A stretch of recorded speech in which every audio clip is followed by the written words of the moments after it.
Halo guys, nah gue di sini mau ngejelasin tentang list. List itu apa sih? List itu adalah sebuah daftar ya, daftar angka, daftar huruf, daftar data, ya pokoknya koordinat segala macam yang membentuk suatu daftar dengan indeks dari 0 sampai sekian, itu termasuknya data yang dapat dijadikan list gitu ya. List data lah. Oke, by default kalau gue mau ngeluarin angka 0 sampai 9, gue bisa pakai series ya. Nah ini by default dia keluarannya ini 10 data berisi angka 0 sampai 9. Tapi kan gue mau edit aja ya angkanya biar ntar gue bilang 0 yang dia ambigu, mau data yang ke 0 atau emang 0 gitu. Biar nggak ambigu gue acak aja jadi ganjil gitu ya. Startnya 1, stepnya 2. Step itu interval, jadi dia dimulai dari 1, terus data yang ke 1 3 gitu ya. Ini series. Oke. Ini adalah list. List ini termasuk data ya. Ini gue deconstruct aja gitu biar paham kalau ternyata series ini menghasilkan sebuah list yang berupa data gitu. Nah, list yang ini kita bisa modif atau kita bisa olah sesuai dengan kemauan kita. Misalnya gini, komponen yang sering dipakai di list itu adalah list item. Kenapa? Karena dia mengambil salah satu data dari list ini gitu ya. Nah, connect aja. Sebenarnya bisa sih kayak gini nih, tak langsung ya. Tapi karena ya gue mau deconstruct biar lu paham kalau misalnya ini ada series menghasilkan panel termasuk data ini bisa dimasukkan ke dalam list gitu ya. Nah, indeks itu yang sebelah ini nih, yang kiri. Ini indeks namanya. 0, 1, 2, 3 sampai 9. Itu indeks. Nah, indeks ini gue mau ngambil nomor di indeks tertentu misalnya. Gue mau ngambil nomor di indeks ke-5. Ya. Nah, pasti yang keluar adalah 11. Data ke-5 yaitu 11. Ya. Nah, kalau misalkan gue mau ngambil data ke-6, 13, ke-7, 15, dan seterusnya, dan seterusnya. Oke, ini gue udah tahu nih caranya kayak gimana. List itu fungsinya buat ini, begini, begitu. Tapi penerapannya di Grasshopper tuh kayak gimana sih gitu? Apa untungnya kita bikin kayak gini? Apa gunanya sih? Oke, lanjut ya. Gue langsung to the point aja. Gue pengen bikin misalnya ada sebuah curve ya. Curve-nya itu dari lingkaran ya, lingkaran ini. Nah, kita bagi menjadi beberapa poin. Ingat ya, gue mau bikin list dari poin. Poin-poin yang berbaris melingkar di tepian ini membentuk list. Jadi gimana? Curve. Kita set one curve ya. Nah, set one curve dan ini curve-nya udah dapat. Oke. Langsung aja divide curve. Divide curve ini fungsinya adalah membagi tepian jalur kurva yang udah kita buat ini menjadi tempat di mana poin akan berderet. Nah, sekarang tanggal 25 gue bikin 25 poin ya. At least pas video ini lagi dibikin tanggal 25 gitu. Lihat nih, rapi banget kayak lagi mau ritual. Ya kan? Berderet sebanyak 25. Ini ibaratnya orang gitu ya, orang lagi berdiri. Ngelingkar. Api unggun gitu, ya kan? Lucu. Oke. Tapi ini banyak banget, gila, ya kan? Poinnya itu diletakin di mana aja gitu.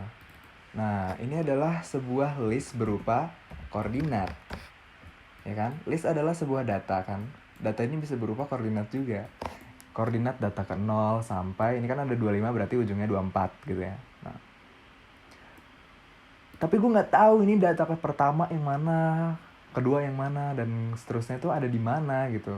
Gue nggak mungkin dong lihat satu-satu dari koordinat yang bilangannya koma-komaan begini. Nggak mungkin banget gitu. Makanya ada yang namanya point list.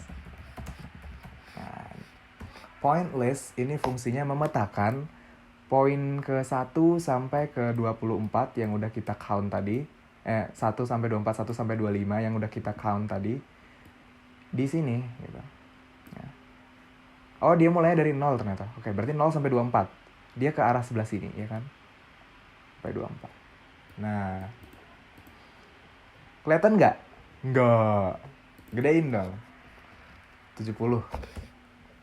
Size-nya gede. Gede banget. Nah, gini ya, cukup ya? Kelihatan kan? Nah, 0, 1, 2, 3, 4, dan seterusnya. Gimana sih kalau misalnya gue mau ngambil 1 poin doang atau 2 poin doang gitu di kurva ini. Oke, caranya ya udah pakai list item. Ini listnya. Gue mau ngambil, misalnya gini ya, kita main kayak seakan-akan ada yang manggil gitu. Peserta nomor 24 maju ke depan gitu ya. Gimana caranya biar 24 doang yang bisa digerakin ke depan gitu. Ya udah, ambil aja pakai list item. Indeksnya yang mana gitu. Indeksnya ya yang 24 ini. 24. Dia ngambil 1 poin gitu. Nah, poin.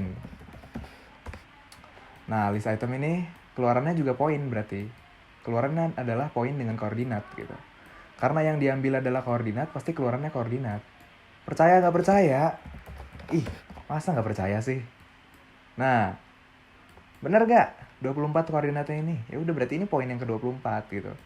Pertanyaan yang sering muncul adalah apakah list item ini bisa mengambil 2 atau lebih dari indeks dari list ini gitu. Bisa jawabannya. Gimana caranya? Pakai number slider. Kita punya, ini kan dari 0 sampai 24, berarti 0 titik 24 gitu ya. Jadi dia terbatas dari 0 sampai 24 aja nih number slidernya. Duplicate ya. Ctrl C, Ctrl V. Indeks yang pertama kalian colokin di sini. Tapi kalau indeks yang kedua kenapa dia putus? Karena kalian nggak tekan shift. By default, indeks ini one value inherited from one source. Hanya satu sumber. Tapi sebenarnya bisa diakalin dengan lu bisa ngatur sumbernya 3, 4, 5, 6, 7 gitu misalnya ya. Tapi gue mau contohin 2 dulu. Caranya ya udah output dari number slider lu tarik ke indeks. Nah, jadi dia bisa nyolok 2 kabel sekaligus. Nah, sini panelnya keluar 2 kan, which is dia bisa indeks ke-9 sama indeks ke-24. Kalau kita lihat poinnya yang ini sama yang ini. Ya. Oke. Nah, fungsinya apa lagi selain kita bisa menganalisis dari sini gitu ya. Oke, gue ada proyek nih, bikin sebuah laser gitu ya. Oke, ini seru-seruan aja ya. Ini bonus, seru-seruan kita bikin sesuatu dari list item gitu ya. Oke, laser adalah bentuknya garis, betul? Berarti line. Line-nya yang mana? Yang ini, yang ini, yang ini. Ingat, line yang mau dikonstruk dari komponen bisa yang ini, bisa yang ini. Tapi kan kita nggak punya, kita mau mengkoneksi 2 titik gitu kan. Berarti yang ini, ya. Create a line between 2 points. Start point-nya yang ini. Nah, end point-nya yang mana? Kalau misalnya 2 poin, nah ini kan 2 poin sebagai start points gitu kan. Gue mau nyambungin ini ke 2 poin yang lain gitu. Ya udah, lu copy list itemnya. Ini. Nah, ini lu indeksnya lu disconnect aja. Ya, yang penting listnya masih terkoneksi ke list yang awal. Indeksnya, misalnya ini lu kopas lagi ya, karena domainnya gerak number slidernya dari 0 sampai 24, which is dimana kita bekerja di sini gitu. Nah, ini masukin lagi gitu. Bikin poin lagi, poin baru. Jadi points yang endpoint ya. Ini 10 dan ini 7. Nah, kelihatan kan dia gerak. Nah. Oke. Nah, ya laser dari ujung ke ujung. Keren kan?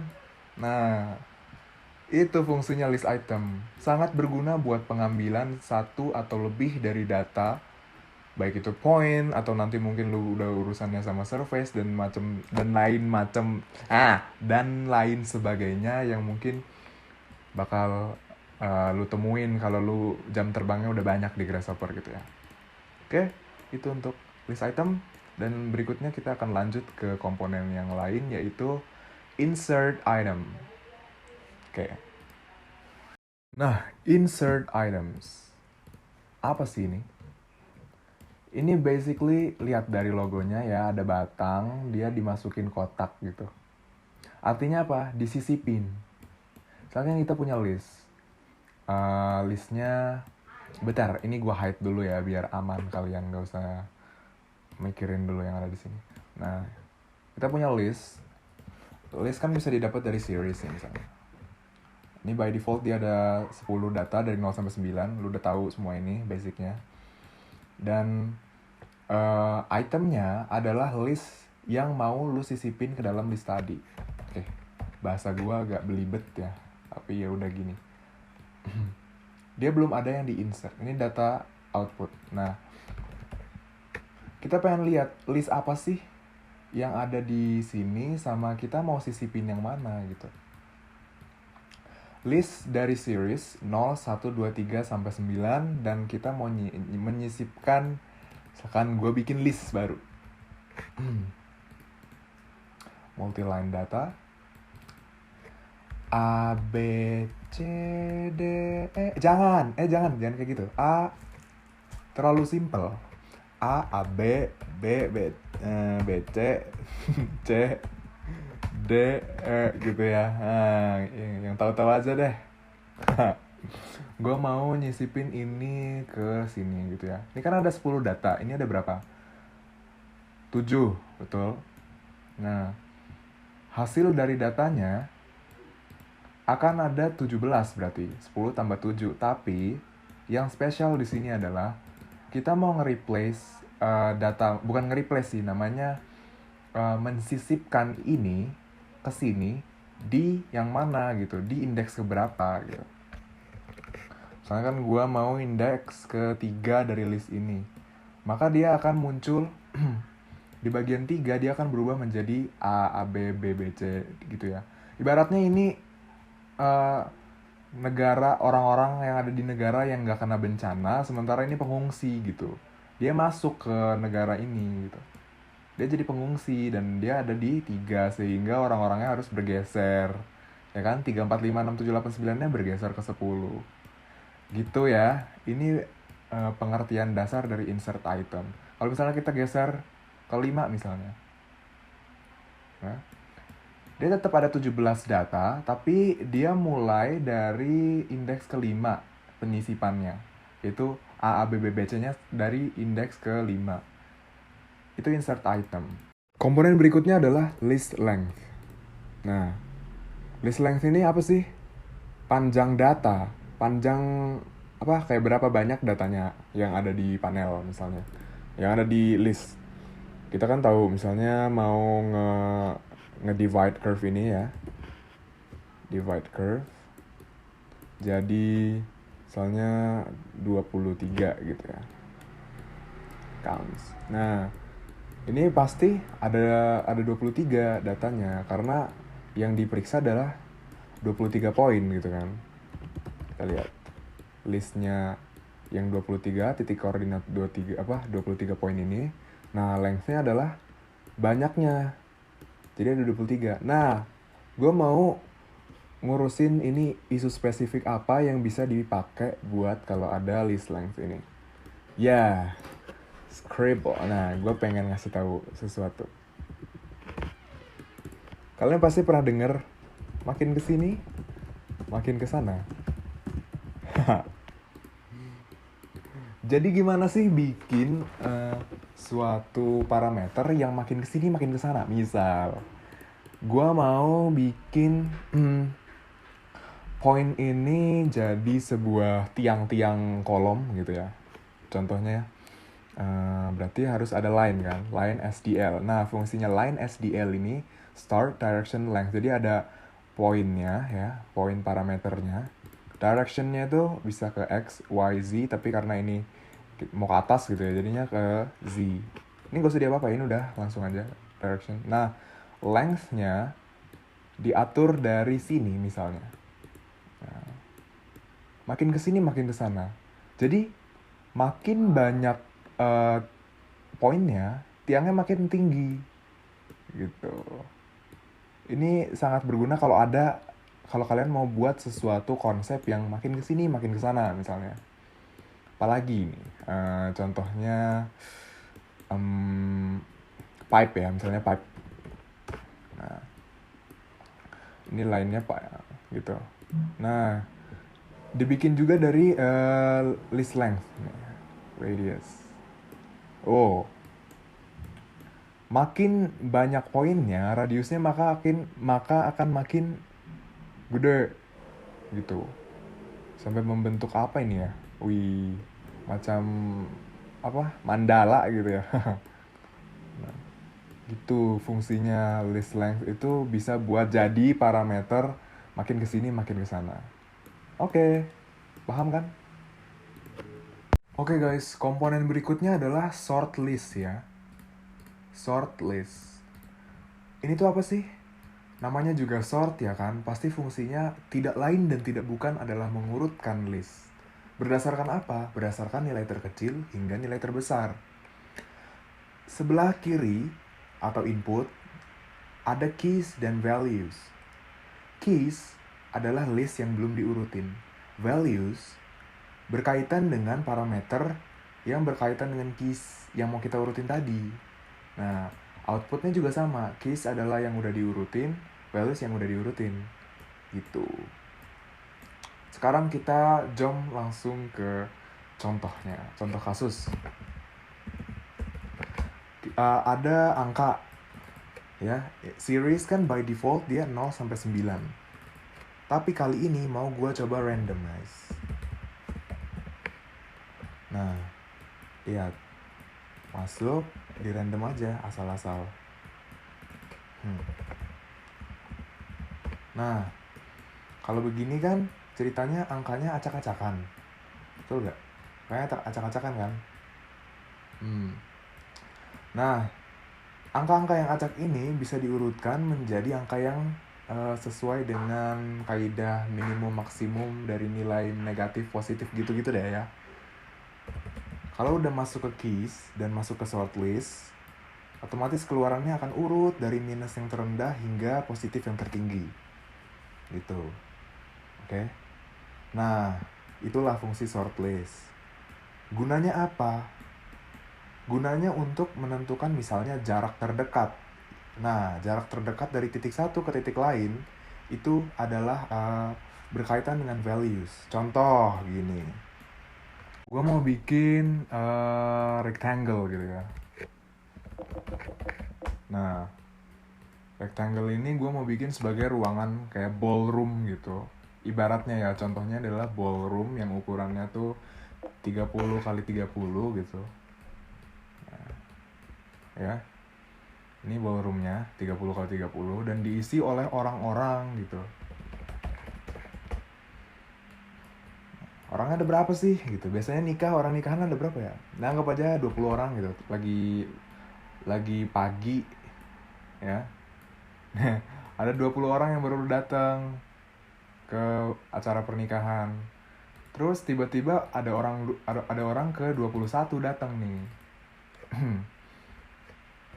Jadi gini. Orang yang ke-21 ini, misalnya ini mereka semua udah duduk ya. Anggap aja mereka semuanya udah duduk. Yang ini semuanya udah duduk, udah di tempat dan gak bergerak-gerak gitu. Ya. Kalau orang yang baru masuk, pasti dia gerak dong. Nih. Pasti dia gerak. Nah, gerakannya ini disebut dengan evaluasi surface atau evaluate surface. Surface-nya ini poinnya yang mana ayo? Kalau dia ada di bidang 2 dimensi, poinnya tuh nggak digerakin pakai number slider lagi, men. Ada slider yang khusus buat gerakin di bidang planar, namanya MD slider. Colokin. Nah, lihat, dia bergerak spesifik dari domain 0 sampai 1. Dalam kasus ini, domain yang ada di rectangle ini bukan 0 sampai 1, tapi 0 sampai sekian gitu, misalnya 20 gitu ya. Oleh karena itu, saya sangat menekankan lagi pada Anda semua untuk melakukan reparameterize. Jadi, Anggap ujung ke ujungnya ini adalah 0 sampai 1 gitu ya. Oke. Dia gerak bebas nih. Ini diituin aja kali ya, dianggap kayak ini kan poin-poin kayak nggak kelihatan gitu kan. Gue gedein deh pakai bola sphere. Sphere. Ini base-nya, radius-nya, ya udah biarin aja segitu. Terus ini juga sphere lagi. Nah, ini tamu-tamunya udah duduk gitu. Ini yang masih gerak-gerak jalan-jalan, masih nyari apa es krim dulu gitu. Atau enggak anak kecil yang lepas dari orang tuanya gitu deh. Nah, kita nggak mau ngapa-ngapain, cuma mau ngasih lihat indikator dari jarak terdekat antara anak yang liar ini sama tamu-tamu undangan gitu kan. Kita periksa dulu ya, population ini dengan poin di mana anak kecil ini berada itu pasti punya jarak kan, distance. Poin ini sama poin ini dia punya jarak. Karena anak ini bergerak bebas, berarti jarak dia, misalnya yang ini ke sini, kalau dia bergerak-gerak cenderung akan berubah-ubah, betul nggak? Lihat ini, lihat panelnya ya. Kalau dia bergerak-gerak, jaraknya akan berubah antara satu poin dengan poin yang lain.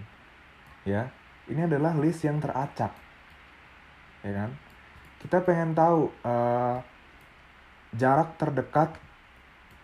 Kita bikin suatu proyeksi gitu ya, antara titik yang anak kecil tadi dengan tamu-tamu undangan, dengan syarat jarak terdekat. Gini deh, kita harus visualisasiin biar paham. Ini ada list yang acak. Kita urutin dulu nih pakai short list. Ya. Kan tadi gue minta jarak terdekat dari anak ke tamu undangan untuk diberikan proyeksi atau exposure gitu ya. Berarti ini masuk ke keys. Ini adalah keysnya ya. Pasti setelah disort, dia akan keluar menjadi keys yang baru gitu. Keys yang sudah diurutkan berdasarkan jarak. Okay. Meskipun ini dipindahkan gitu ya, meskipun anak ini bergerak-gerak lagi, dia akan terus berurutan. Oke? Okay? Nah, dari situlah kita bisa bikin parameter pencapaian yang nentuin apakah si anak ini tuh bisa apa ya, kayak misalnya tamu mana yang lebih dekat sama anak ini gitu ya. Ini kan ada yang bola di bawah, mana sih? Nah, kalau ini bisa bergerak, kan ini belum ada parameter yang jelas gitu ya. Kita bikin suatu indikator gitu. Indikatornya berupa apa? Berupa line gitu. Line dari anak tadi ke tamu. Tapi dengan syarat yang paling dekat. Kok line-nya yang ini sih? Bukan. Line-nya yang start point. Nah, ini gitu. Population tadi kita masukin ke values A. Karena belum diurutkan tamu-tamu undangan tadi. Nah, keluarannya adalah population yang udah diurutkan. Gitu ya. Karena kita hanya mau jarak terdekat atau tamu yang terdekat dari si anak. Catat ya, tamu yang terdekat dari si anak. Berarti 1, ya kan? Kalau berarti 1, kita harus ngambil 1. Pakainya apa? List item. Nah, ya, kelihatan kan? Nah, berarti tamu inilah yang paling dekat jaraknya dengan anak tadi. Tapi kurang apa ya? Kurang srek gitu. Tentunya ini harus ada indikator yang lebih jelas lagi kalau misalnya dia lagi jalan-jalan. Pakai apa? Pakai line ini tadi. Nah, ini masuk ke endpoint. Start point-nya apa? Start point adalah hal yang paling fleksibel untuk bergerak di dalam suatu boundary, yaitu anak tadi, betul? Sip. Kelihatan nggak? Ya, terkonstruksi kan? Sebuah garis gitu ya. Atau mau dibikin lebih tebal? Pipe. Gede banget dah. Setengahnya aja dah. Nah, gitu. Kelihatan kan kalau dia gerak, misalnya dia digerak, nah semacam program mainan anak-anak gitu loh. Keren kan? Nah itu fungsi dari sort list. Dia aplikasinya bisa kemana aja. Cuma buat perhitungan dari min and max dari data yang teracak juga bisa banget malah. Kalian bisa pakai ini buat apaan aja karena sefleksibel itu. Oke? Mantap. Oke, mungkin itu dulu aja ya tutorial seputar list gitu. Sebenarnya ada satu lagi nih yang gak kalah penting namanya shift list. Tapi ini bakal gua masukin ke video terpisah karena emang pembahasannya lumayan luas gitu ya. Shift list. Nah, setidaknya kalian tahu basic-basic list itu ada apa aja dan gimana cara menerapkannya untuk parametric design gitu. Ya, gitu aja. Kalau misalnya kalian ada pertanyaan atau saran atau mau request apa, kalian bisa langsung ke kolom komentar ya. Dan jangan lupa subscribe, bantu channel gue yang masih kecil ini ya, tolong banget. Terus, oh iya, lonceng notifikasi juga jangan lupa dinyalain. Kalau misalnya kalian suka, boleh minta like-nya ya. Oke?